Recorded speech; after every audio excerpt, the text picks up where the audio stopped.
You ready to dive in?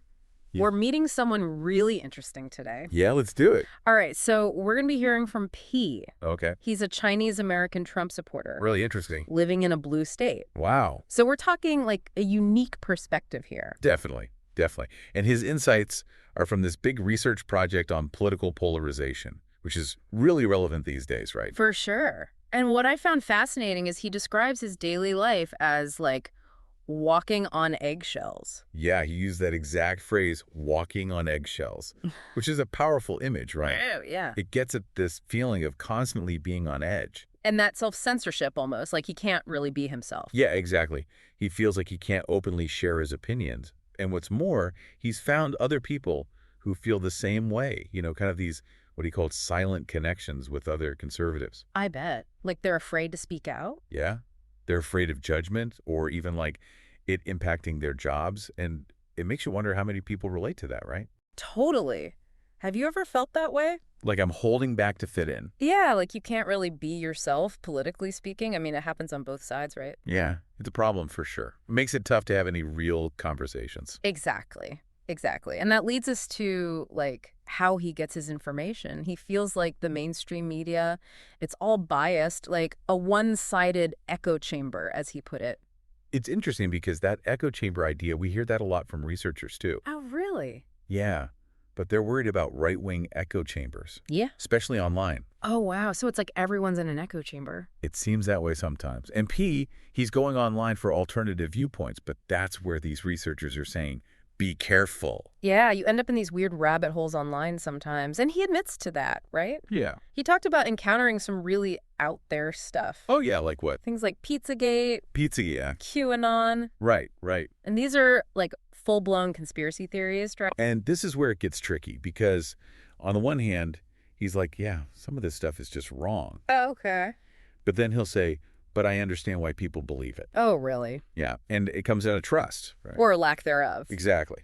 He doesn't trust traditional institutions, media, government, even experts. So if you already feel like you're being lied to, You're going to be more open to these alternative explanations no matter how outlandish they seem. it's like that saying, if you hear it enough, you start to believe it. Exactly. And in the age of social media, we're bombarded with information constantly. It's overwhelming.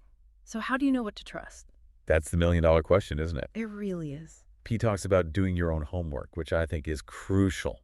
What does that even mean, like, in this context? Well, it's about not just accepting things at face value, especially online. Question what you read, Look for evidence. Be skeptical. Exactly. Check multiple sources. And be open to changing your mind. It's deeper than just, like, fact-checking, though, What do you mean? Well, it's about understanding why people are drawn to these theories in the first place. Okay, yeah. Like, what's the underlying need there? Right.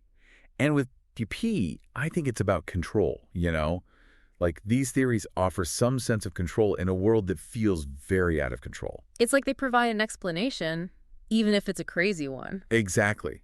And that actually ties into this idea of agency that he talks about. Yeah, he's big on personal agency, especially as an Asian American voter. Which is really interesting, right? Because it's like, how does that identity play into his political choices? Right, right. And he's very clear about that. Like, for him, it's about being in the driver's seat of your own life, making your own decisions. And not letting stereotypes or outside pressures define you. Exactly. But it does raise a big question. Oh, yeah, for sure. How does he reconcile supporting policies that some see as, well, harmful to minorities? It's a tough one. And to be fair to him, he acknowledges the complexity. Right. He's not shying away from that. His argument is that for him, it's not about race. It's about values. Okay, so what values are we talking about? Hard work, legal immigration, strong economy. He sees those as shared values with Trump, even if he doesn't agree with everything. So it's more about finding a leader who aligns with his principles? Exactly. And it challenges us to look beyond these simple labels, Like Republican or Democrat? Right. P's story reminds us that people's motivations are way more complex than that. Absolutely. Now, we can't talk about his political beliefs without addressing the elephant in the room. The 2020 election. Yeah, his views on voter fraud.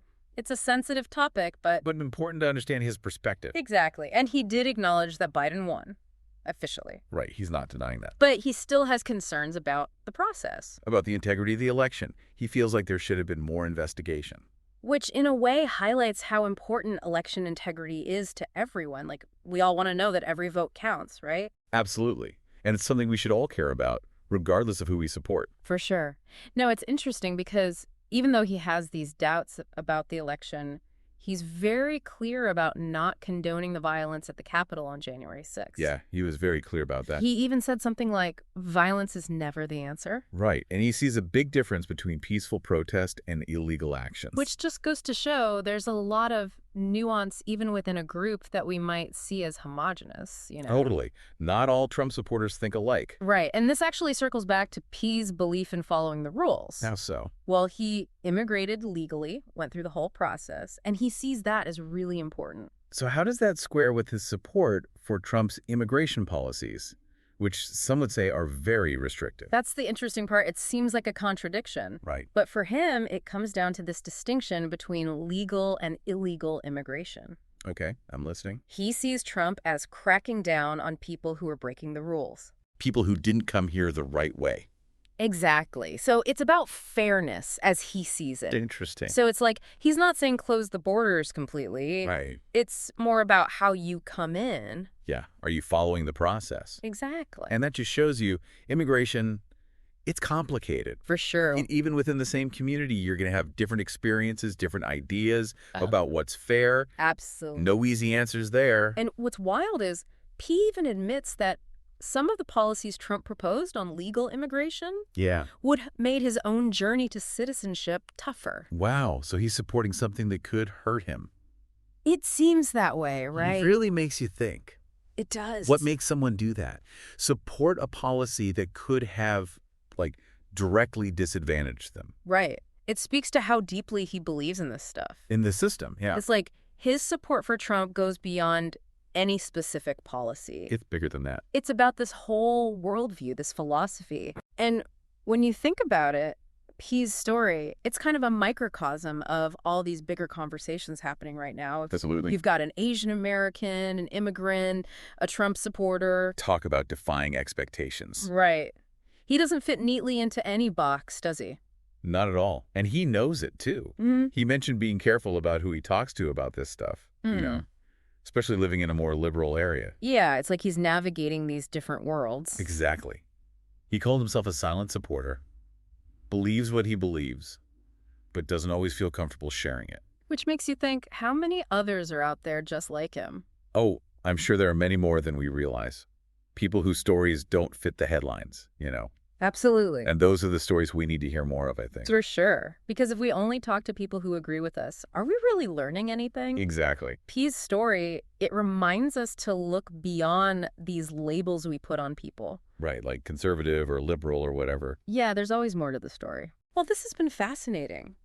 Really makes you think. It does. It's a good reminder that everyone has their own journey, their own reasons for believing what they believe. And that understanding those reasons, even when we disagree, Yeah. that's where the real conversations can start. Couldn't have said it better myself. Well, that wraps up another deep dive. Until next time. Thanks for listening, everyone.